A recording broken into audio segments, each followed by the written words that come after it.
All Common Core are here are the skills that kids need, and that's it. And they completely validate, and I think in some ways more than other curriculum and standards in the past, completely validate the teacher's professionalism in saying, you know your kids better than anyone else, and you know your profession better than anyone else. And so it's up to you to decide what texts, are going to help get kids where they need to be, what strategies are you going to use to help get them there, how are you going to pace yourself, how are you going to assess the kids.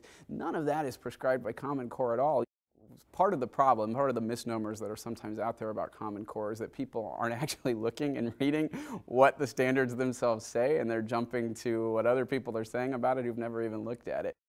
It's just, here's the roadmap of what we want kids to be at the end, really at the end of high school altogether. How are we going to get there is completely up to the teacher, and I think it's a mistake not to take that approach with the Common Core, because we know that kids are different, and we know, even within the same district, one sixth grade classroom may be very different than another sixth grade classroom, and to think that there's a one-size-fits-all approach is foolish.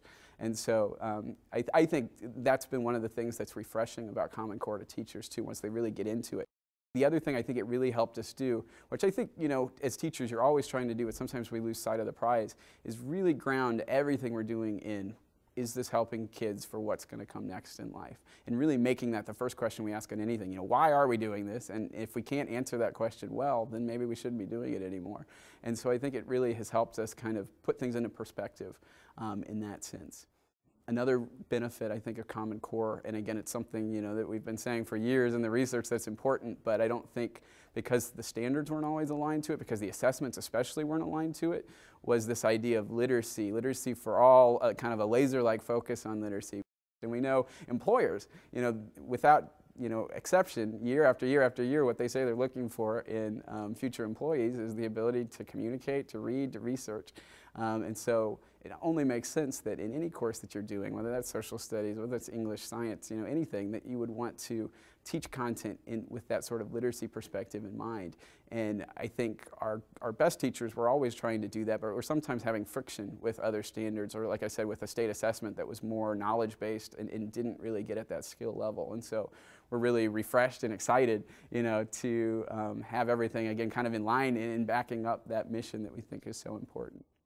We've been really able to save a lot of money because we're using resources, that are developed from all over the place. So from Kansas, we're like, oh wow, your state board really created this great way of looking at text analysis based on Common Core. And Delaware had really some great, kind of individual learning targets that really helped us in the assessment writing. And, and just professional development, wherever you go now, is all kind of catered around the same thing. So I think there's an efficiency there that was lacking in the past, where everybody was kind of doing their own thing. And it was really at all levels. It was at the national level, it was at the state level, it was at the district level, it was even at the individual classroom level. We were all in silos, and now there's this, just like I said, the simplicity of having kind of the same game plan while still having that autonomy to do what you need to do to get you there. Really excited.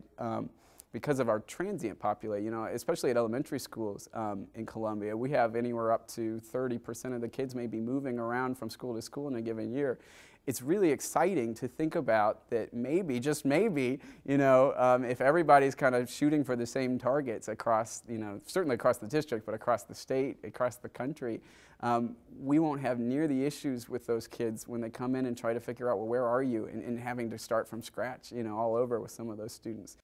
I do think that Common Core, the skills that are found in Common Core, really lead to students that are going to be better critical thinkers, better communicators, more tech savvy, more ready to engage in a 21st century economy, and to be more active citizens in our country.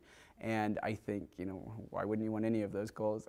The difference, like I said, really has been the idea that all kids can get there, that the rigor is high, but that's exactly kind of what we need. That when you're not investing in those high rigor activities, you're having kind of a wasted opportunity. And the relevance piece, really thinking about, is this really preparing them, or is there maybe even a better way of saying that, is there a way I could tweak what I'm doing to make it more relevant to students, to make it more preparatory for the real world. And so I think that the end goal, and it's certainly, you know, if you're going to sum up Common Core in a nutshell, that is the end goal, is for students to be prepared for anything they want to do in life when they get done with college, and to be able to do it well.